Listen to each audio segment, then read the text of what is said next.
요양병원에서 일하는 의사가 남긴 글이 큰 화제입니다. 자신이 담당하던 할머니에 대한 내용이지만 죽음이라는 문 앞에서는 모두의 미래가 될 수 있다고 생각합니다.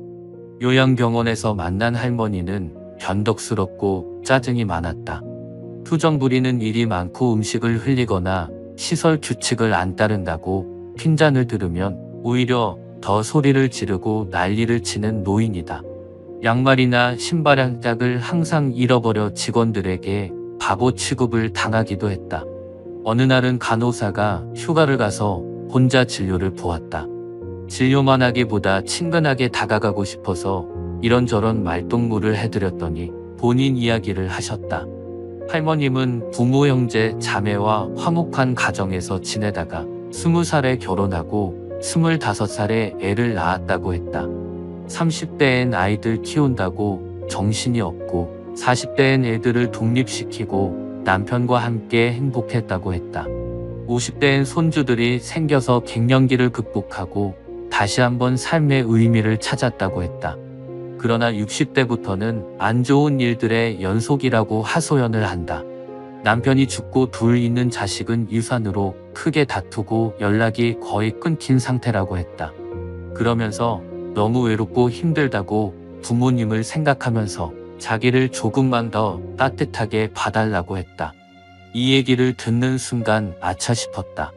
그동안 진료 본 나날들을 반성하게 되었다. 그리고 3개월 후 할머니는 하늘나라로 떠났다. 마지막까지 가족은 오지 않았다.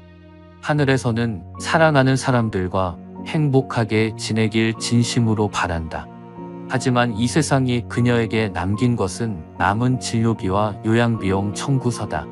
이 할머니는 홀로 요양병원에 들어와 힘든 여생을 보내다 간 것 같지만 가족들이 찾아오는 경우도 크게 다르지 않다. 요양병원에 면회 와서 서 있는 가족의 위치를 보면 촌수가 바로 나온다. 침대 옆에 바싹 붙어 눈물 콧물 흘리면서 이것저것 챙기는 여자는 딸이다.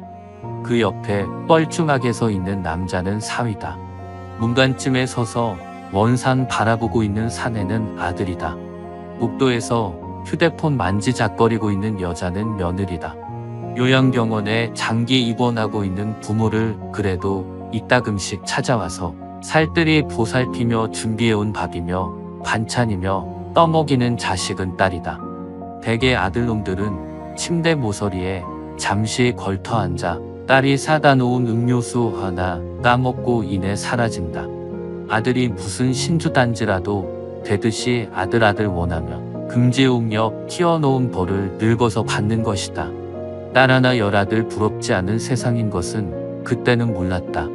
요양병원에서는 오늘도 우리의 미래가 될 많은 그들이 창살없는 감옥에서 의미 없는 삶을 연명하며 희망 없는 하루하루를 보내고 있다. 그들도 자신의 말로가 이렇게 될 줄은 전혀 몰랐을 것이다. 자신과는 절대 상관없는 이야기라고 믿고 싶겠지만 그것은 희망사항이다. 결코 남의 이야기가 아니다.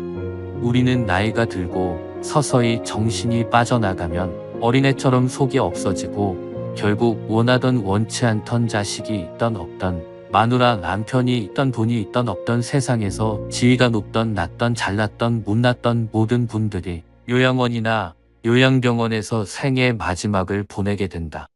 그곳은 자기가 가고 싶다고 해서 갈 수 있는 곳도 아니다. 자식에게 떠밀려서 가는 곳이다. 자식들과 대화가 단절되기 시작하면 갈 곳은 그곳밖에 없다. 산 사람은 살아야 하니까. 두고 보면 안다.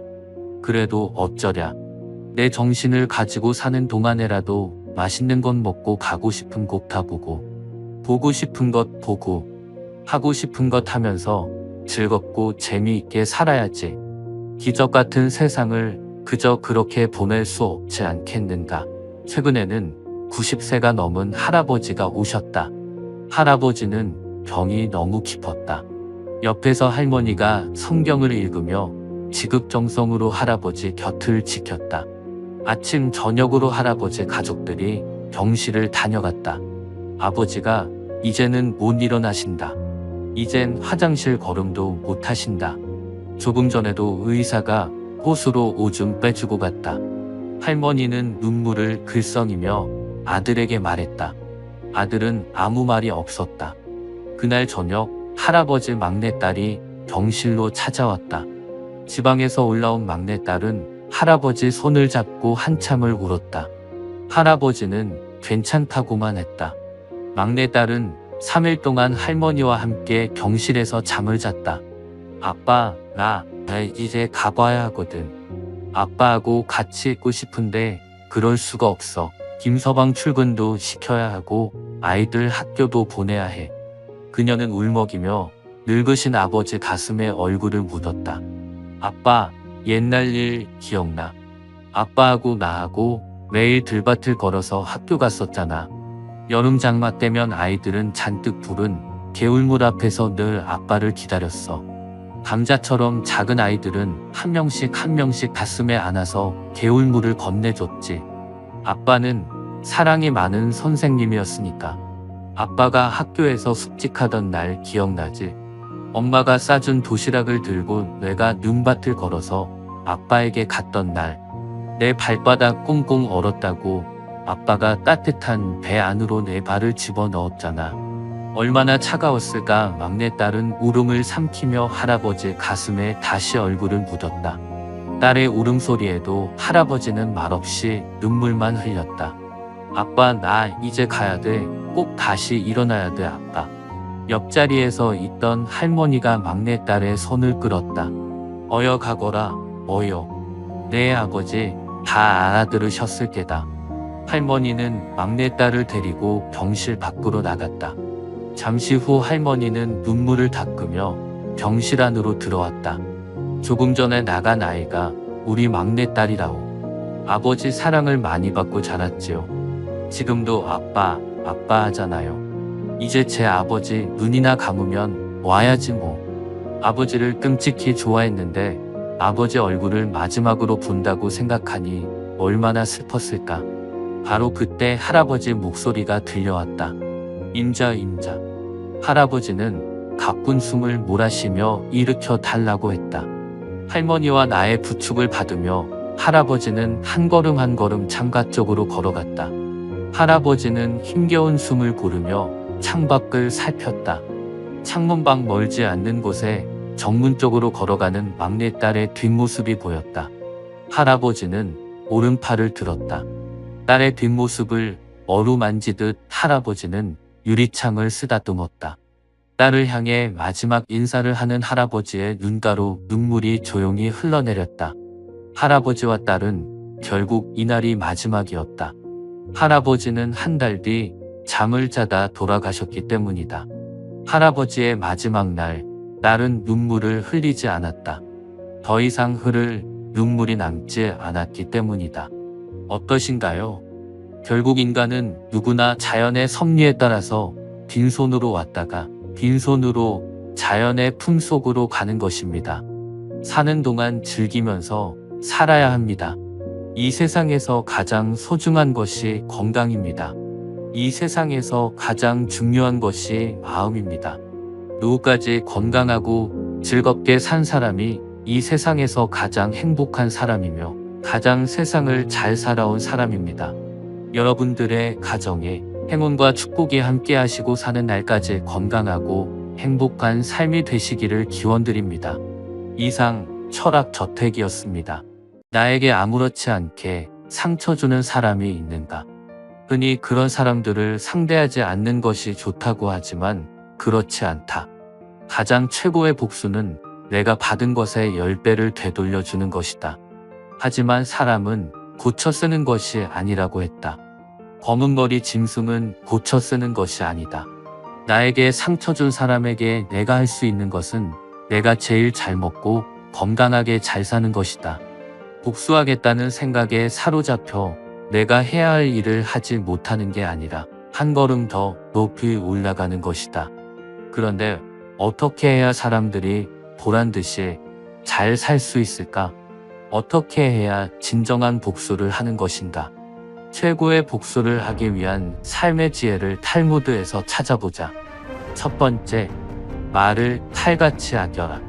내 입을 잘 관리하는 것이 우선이다.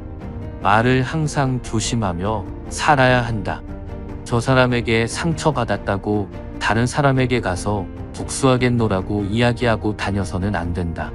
어리석은 사람들은 말은 많이 하는데 도무지 경청할 줄을 모른다. 반면 현명한 사람들은 침묵을 지킨다. 성급하게 말만 많은 사람들은 말실수를 자주 하게 된다. 복수하겠다는 이야기만 하고 다녔다가는 오히려 또다시 내가 당하게 된다. 차라리 침묵도 하나의 대답이 될 수 있다는 것을 기억하라. 침묵은 똑똑한 사람을 더 똑똑하게 만든다. 그래서 진짜 복수를 하고 싶다면 침묵을 지킬 줄 알아야 한다. 또 내가 당했다고 해서 남에 대해 욕을 하고 다니는 것은 옳지 못하다. 탈무드에서는 입을 조심하지 않는 사람을 새라고 비유한다. 둥지에서 도망친 새는 잡을 수 있지만 입 밖으로 한번 내뱉은 말은 절대 주워 담을 수 없기 때문이다. 험담을 하는 것은 순간의 기분을 풀지 모르겠지만 내가 복수하는 데는 전혀 도움이 되지 않는다. 게다가 나의 평판마저 깎아버리게 된다. 내가 남을 욕하면 나를 상처 입힌 사람과 똑같은 행동을 하는 것이다. 말을 내뱉더라도 함부로 상대의 생각을 추측하지 말고 내가 본 것만 이야기해야 한다. 어리석은 사람들이 꼭 자신이 직접 눈으로 보지도 않은 일로 소문을 만들어낸다. 듣는 것과 보는 것은 내 의지대로 할 수 없을 때도 많지만 말만큼은 내가 의지대로 할 수 있다. 때로는 진실이라도 말하면 안 되는 것이 있다. 진실을 말할지 말지 고민될 때는 어떻게 해야 할까? 내가 하는 말을 내가 건너는 다리라고 생각하면 된다. 튼튼한 다리가 아니면 건널 수 없는 것처럼 되돌릴 수 없는 말은 입 밖에 꺼내지도 말아라. 이 세상은 인과응보라는 것을 믿어라. 거짓말쟁이와 남욕을 즐기는 사람은 언젠가 벌을 받게 된다. 그 벌이란 아무리 진실을 말해도 주변 사람들이 믿어주지 않는다는 것이다. 당신이 거짓말쟁이가 되기 싫다면 책임질 수 있는 말만 해라. 나에게 친구가 있듯이 내 친구에게도 친구가 있다. 내가 친구에게 내뱉은 말은 깃털처럼 가볍기 때문에 또 다른 친구에게도 금방 퍼지게 된다. 말을 함부로 하면 내가 그 말의 노예가 된다. 내가 내 입을 다스릴 수 있게 될 때 내 인생을 더욱 잘 살 수 있게 된다. 입을 관리하며 내 평판을 좋게 만드는 것이 나에게 상처 입힌 사람들에게 최고의 복수를 하는 것이다. 두 번째 지혜. 잘 살아라. 그것이 최고의 복수다. 무조건 잘 살아라. 나에게 상처 준 사람보다 잘 살기 위해 마음가짐을 이렇게 바꾸어야 한다. 승자는 다른 길도 있으리라 생각하지만 패자는 길이 오직 하나뿐이라고 고집한다. 승자는 눈을 밟아 길을 만들지만 패자는 눈이 녹기를 기다린다. 승자는 꼴찌를 해도 의미를 찾지만 패자는 오직 1등을 했을 때만 의미를 찾는다. 승자는 새벽을 깨우고 패자는 새벽을 기다린다. 승자는 과정을 위해 살고 패자는 결과를 위해 산다. 승자의 하루는 25시간이고 패자의 하루는 23시간 밖에 안 된다.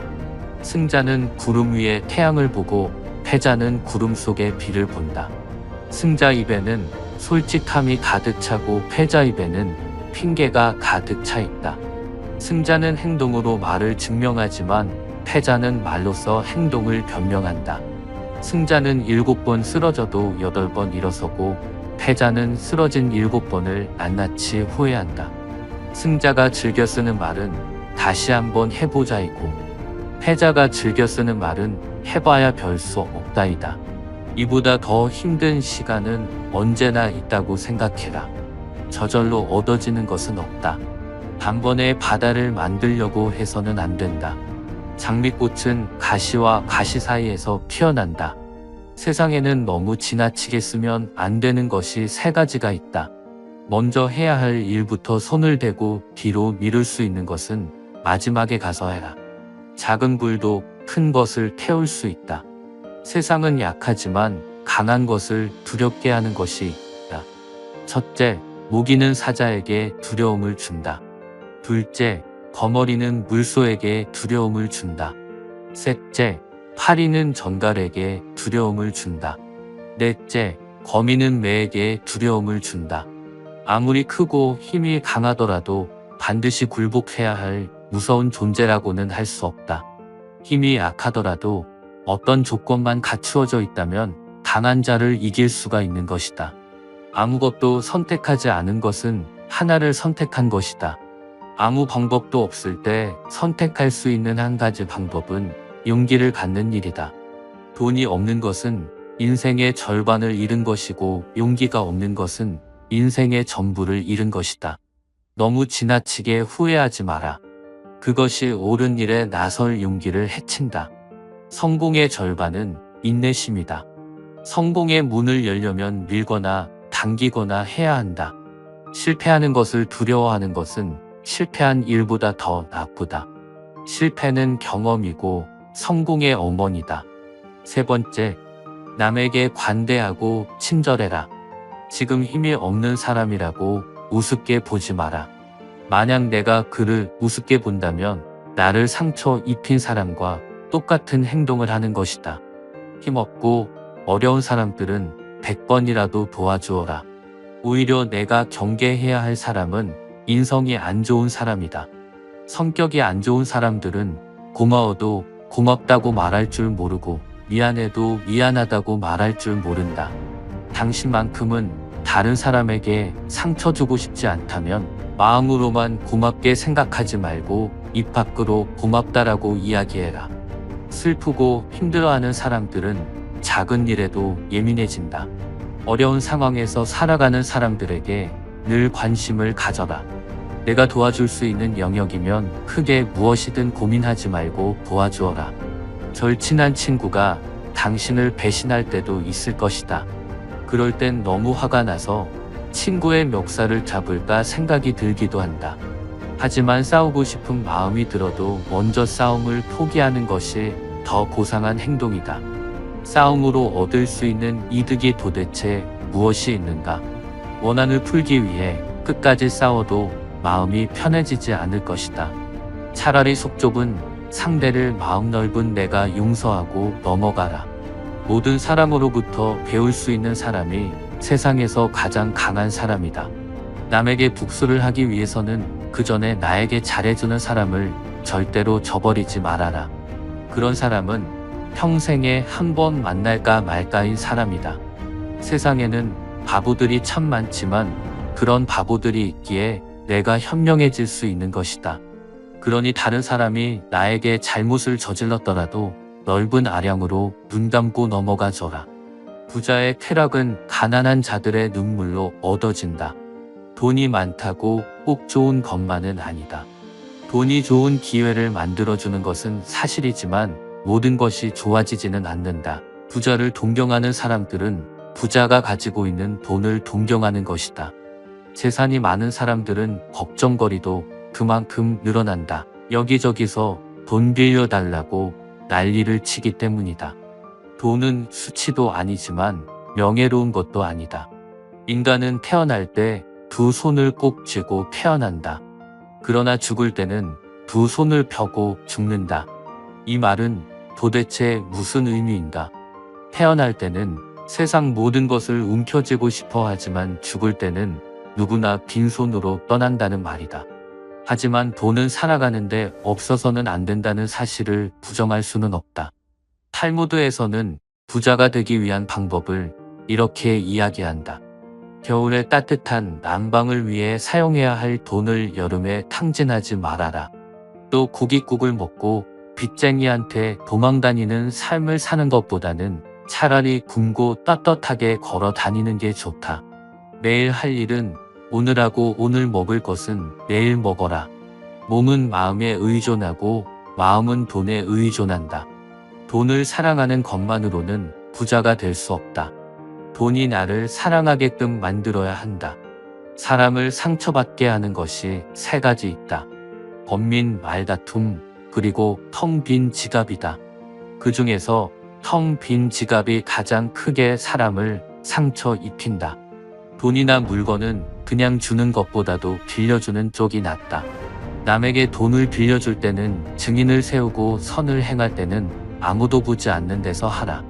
성품이 나쁜 사람은 이웃 사람의 수입에 마음을 쓰면서 자기의 낭비에는 마음을 쓰지 않는다. 두툼한 지갑이 좋은 것만은 아니지만 텅 빈 것 역시 좋은 것도 아니다. 돈은 기회를 만들어준다. 돈은 모든 것을 좋게 하지도 않지만 모든 것을 나쁘게 하지도 않는다. 부자를 칭송하는 것은 부자를 칭송하는 것이 아니라 부자가 가지고 있는 돈을 칭송하는 것이다. 재산이 많으면 걱정거리가 그만큼 늘어나지만 재산이 전혀 없으면 걱정거리가 더 많다. 가난이 수치는 아니지만 그렇다고 명예도 아니다. 인간에게 필요한 것은 의식주다. 그러나 그 의식주는 결국 돈으로 마련한다.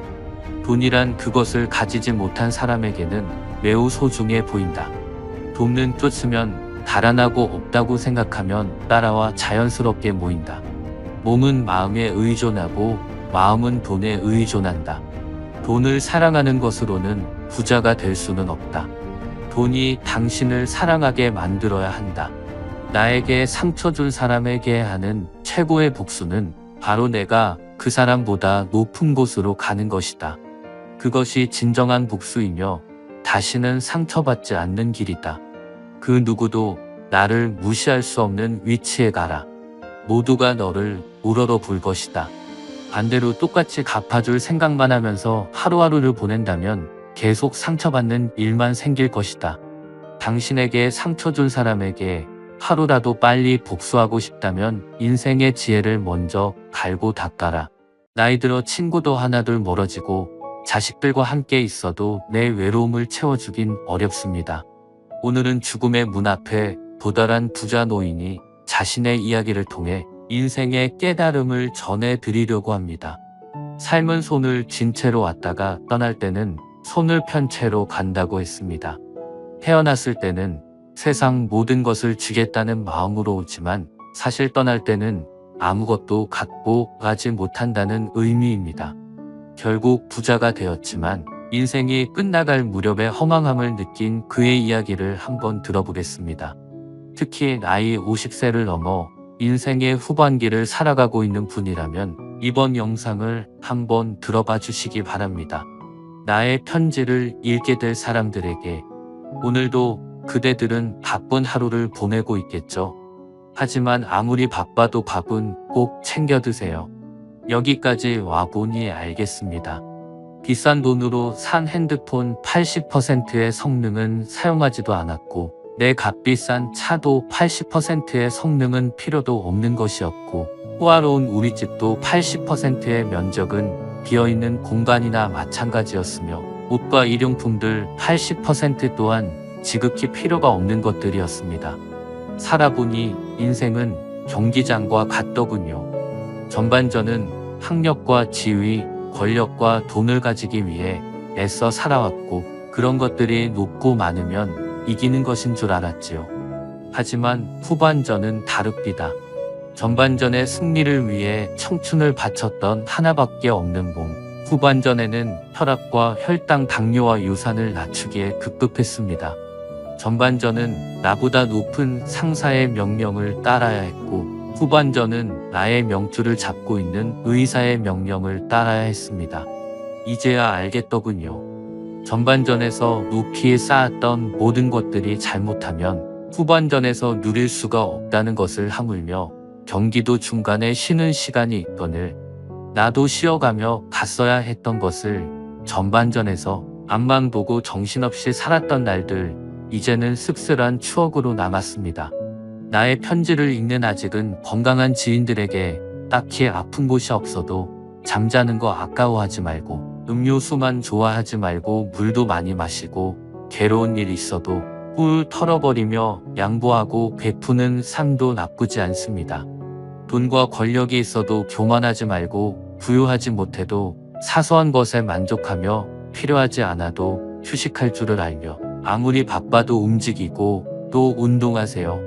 50만원짜리 옷의 가치는 가격표가 증명하고 1억원짜리 자가용은 수표가 증명해주며 20억짜리 집은 집 문서가 증명해주는데 사람의 가치는 뭐가 증명해 주는지 알고 있으신가요? 바로 건강한 몸이랍니다. 건강에 들인 돈은 계산기로 두드리지 마세요. 건강할 때 있는 돈은 자산이라고 부르지만 아파서 병원에 누워 있으면 그대가 쥐고 있는 돈은 그저 유산일 뿐입니다. 세상에 당신을 위해 차를 몰아줄 기사는 얼마든지 있고 당신을 위해 돈을 벌어줄 사람도 얼마든지 있습니다. 하지만 당신의 몸을 대신해 아파줄 사람은 결코 없답니다. 물건을 잃어버리면 다시 찾거나 사면 되지만 영원히 되찾을 수 없는 것은 하나뿐인 생명입니다. 내가 여기까지 와보니 돈이 무슨 소용이 있는가? 내가 죽으면 나의 호화로운 별장은 내가 아닌 누군가가 살게 되겠지요. 내가 죽으면 나의 고급차 열쇠는 누군가의 손에 넘어가게 되겠죠. 많은 재물의 욕심은 나를 그저 탐욕스러운 늙은이로 만들어 버렸다네. 내가 한때 자랑으로 알고 쌓았던 많은 것들, 돈과 권력과 지위도 이제는 그저 짐에 불과할 뿐. 그러니 전반전에 살고 있는 사람들아, 너무 애타게 살지들 마시고 후반전에서 살고 있는 사람들아, 아직 경기는 끝나지 않았으니 행복한 만년을 위해 지금부터라도 자신을 사랑하시라. 전반전에서 빛나는 승리를 거두었던 나는 후반전의 병마를 이기지 못하고 병원 특실에 이렇게 누워 죽을 날만 기다리고 있다오. 아무리 시설이 좋은 특실이면 뭐합니까? 허름한 농촌 경로당보다 못하단 걸 알려주고 싶어요. 그래도 이 편지를 지인들에게 전할 수 있음에 따뜻한 기쁨을 느낀답니다. 바쁘게 세상 살아가는 그대들 자신을 사랑하며 살아가기를 힘없는 나는 이제 마음으로 그대들의 행운을 빌 뿐이라오. 누구보다 먼저 웃고 많이 웃는 행복한 나날들로 가득 채우시길 바랍니다. 그러기 위해서는 첫째, 외로움을 견디는 걸 연습하세요. 혹시 여러분은 사람들이 나이가 들면 가장 두려워하는 것이 무엇인지 아시나요? 대부분 남성은 혼자 남는 것이, 여성들은 돈이 부족한 것이 가장 걱정스럽다고 대답했습니다. 생계에 대한 걱정과 외로움에 대한 걱정은 어쩌면 인간의 본능일지도 모릅니다. 그러나 남녀를 떠나서 대부분의 사람들은 혼자가 되는 것을 견디기 힘들어합니다. 그래서 그 두려움을 없애기 위해 가까워지지 말아야 할 사람과 가까워지기도 하고 주변 사람들에게 의존하고 집착하기도 합니다. 그러다 보면 잠깐의 외로운 감정을 피할 수 있겠지만 오히려 더 괴로운 인간관계를 만들어내기도 합니다. 이것은 자신과 타인에게 모두 상처를 주는 것입니다. 외로움은 피할수록 더 강하게 다가오고 자신을 나약하게 만듭니다. 나의 두려움과 외로움을 스스로 극복하지 못하고 타인에게 기대서 해결하려는 이유 때문일 것입니다. 인간관계를 유지하는 것이 인생에서 가장 어렵다고 말하는 분들이 많습니다. 사실 이것은 남녀노소를 불문하고 전 연령층에서 공통으로 겪는 문제입니다. 그러나 이것의 근본적인 문제는 나의 외로움일지도 모릅니다. 인간의 불행은 혼자서 외로움을 견디지 못하는 것에서 비롯된다고 생각합니다. 외로움을 견디지 못하고 관계에 휘둘리는 사람은 평생 다른 사람의 기준에 따라 살아갈 뿐입니다. 이렇게 외로움을 피하려고만 하는 사람은 마음속에 괴로움이 쌓입니다. 그래서 결국 작은 일에도 큰 상처를 받고 타인에게 집착하게 됩니다. 그러나 외로움을 받아들일 줄 아는 사람은 추운 겨울에도 꺾이지 않는 나뭇가지처럼 굳기 때문에 오히려 인간관계에서 강한 모습을 보여줍니다. 다른 사람과 멀어지는 것이 두렵고 그로 인해 고통스럽게 느끼는 것을 외로움이라고 한다면 고독은 그 외로움을 받아들이는 것입니다. 또한 혼자 있을 때 느끼는 고통이 외로움이라면 혼자 있을 때 느끼는 즐거움은 고독이라고 할 수 있습니다. 외로움은 우리의 선택이 아니라 우리의 운명이지만 고독은 우리의 운명이 아니라 우리의 선택입니다. 외로움은 우울증의 원인이 될 수 있고 고독은 낭만적인 한편 일시의 소재가 될 수 있습니다. 외로움은 술에 취해 잊으려 하지만 고독은 술에 취해 추억하며 웃을 수 있습니다. 외로움은 혼자 있는 것을 원치 않는 상태에서 발생하는 것이고, 고독은 혼자 있는 것을 원하는 상태에서 발생하는 것입니다. 혼자 있는 것을 즐기는 능력을 갖추면 건강한 인간관계와 내 인생의 주체성을 얻을 수 있습니다. 혼자 있는 능력이란 세상과 단절되는 것을 의미하는 게 아니라 혼자의 시간을 즐기며 자신에 대해 깊이 생각할 수 있습니다. 이 세상에는 영원한 것은 없으므로 인간관계에 집착하지 않고 여유롭게 대할 줄 알아야 합니다. 그러면 외로움에서 벗어날 수 있습니다. 인연이 닿으면 자연스럽게 멀어지는 사람도 있고, 내가 노력하지 않아도 자연스럽게 가까워지는 사람도 있습니다. 이것은 삶의 당연한 법칙이고 이치입니다. 나이가 들면서 혼자 있는 것이 두려운 이유는 늙어서 자신이 외롭고 아플 때 도와줄 사람이 없을까봐 걱정되기 때문일 것입니다. 혼자 지낼 줄 모르면 다른 사람의 시간과 관심을 바라게 됩니다. 나에게 먼저 연락하지 않으면 타인이 나를 신경 쓰지 않는다는 불만이 생깁니다. 그러면 주변 사람들을 비롯해 자식과의 관계도 힘들어집니다. 여기에 고집과 성미가 나쁘면 관계가 걷잡을 수 없을 만큼 틀어져서 결국 나를 위로해 줄 사람이 한 명도 남지 않게 됩니다.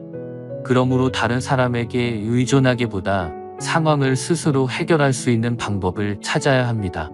그렇지 못하면 결국 자신만 괴롭히는 것입니다. 종교를 가지면 혼자가 아닌 것처럼 내면의 힘이 생길 수 있고, 반려동물과 함께하면 외로움을 달래줄 수도 있습니다. 꾸준한 취미생활과 봉사활동을 통해 다양한 사람들을 만나는 것도 좋습니다. 이렇게 혼자 살아가는 방법을 배우는 것은 삶의 질을 향상하는 길입니다. 세상에 자신을 위해서 할 수 있는 일들은 무궁무진합니다. 그러니까 자기 스스로 외로움을 극복하고 적극적인 삶을 살아가시길 바랍니다.